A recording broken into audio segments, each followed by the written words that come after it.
Number 10. Midnight in Paris. Number 9. Bugsy Malone. Number 8. Some Like It Hot.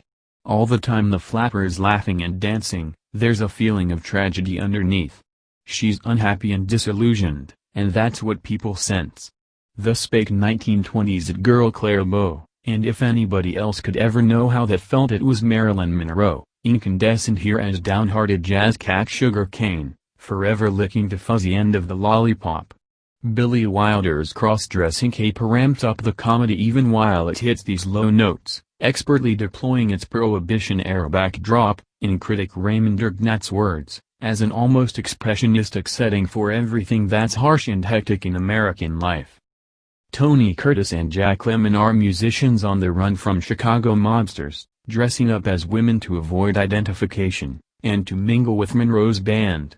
All would run smooth were it not for the temptations of romance, sex and expensive yachts. And as Curtis and Lemmon find out what it feels like for a girl in the permissive 20s, they gain an insight into Beau's unhappiness, heartbreak, harassment, high heels and all. Number 7. The Roaring Twenties. Prohibition was to organized crime what paraffin is to a naked flame. Raoul Walsh's gritty gangster epic is a condemnation of a dirty decade of unemployment, corruption and violence, starring Jimmy Cagney as the good citizen turned bootlegger and Humphrey Bogart his tough guy nemesis. They meet first in a shellhole as soldier comrades and again as fellow crims on a booze raid in the Hudson. Not just a crime film, this is a social problem movie in the vein of I Am a Fugitive from a Chain Gang, 1932, based on the work of New York reporter Mark Hellinger. Explicitly, the film blames the ills of the 1920s on the fallout of the First World War, and, released in the autumn of 1939, sends a stark warning: it may come to pass that, at some distant date, we will be confronted with another period similar to the one depicted in this photoplay. If that happens, I pray that the events, as dramatized here, will be remembered. If that doesn't chill the blood, the pitiless death of Cagney's anti-hero in the snow, on the church steps, will. Remember him chatting up Priscilla Lane instead, full of the vigor and bombast of the age. You want the Brooklyn Bridge, all you gotta do is ask for it. If I can't buy it, I'll steal it. Number 6. Apropos de Nice. If you were rich, American and bohemian in the jazz age, you doubtless gravitated to Paris. And when these high-living Prohibition exiles needed a break from the city, they traveled south to party on the French Riviera. To soak up the scene in all its elegantly wasted glory, read Fitzgerald's mournful novel Tender is the Night, or watch Jean Vigo's Apropos de Nice. Vigo swoops into the French resort on a mission. His impressionistic, 360-degree documentary takes in both the public face of the city, where the wealthy frolic in the sun, and the hidden quarters where the workers cater to their fancy tastes and sweep up after them. Stuffy types rustle copies of the Daily Telegraph, sunbathers toast on the beach, carnival dancers kick their legs in the air, fur-wrapped ladies totter along the seafront. Cinematographer Boris Kaufman employed a hidden camera and considered the project a social documentary, but the film captures some heady Vigo magic too. A shoeshine boy rubs away a patron's shoe to reveal the foot beneath. Filmed out of season in early 1930, Apropos de Nice encapsulates the tail end of a degenerate era, and Vigo wants you to be disgusted by what you see, the last gasps of a society so lost in its escapism that it sickens you and makes you sympathetic to a revolutionary solution. Number 5. Piccadilly. London also roared in the 1920s, and E. A. Dupont's stylish drama Piccadilly, snappily scripted by Arnold Bennett, presents the capital as a seductive but divided city. In the West End, expensively dressed ladies and gents nibble lobster suppers and set the dance floors alight. In the East, working-class immigrants jostle in seedy pubs.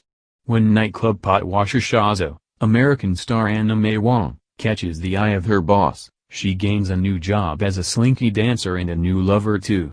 But by stepping out in the wrong part of town with the wrong kind of man, Shazo exposes the city's tensions and pays a price. There's a violent climax down in low-rent Limehouse, but back in Piccadilly the party continues for the cosseted jazz babies.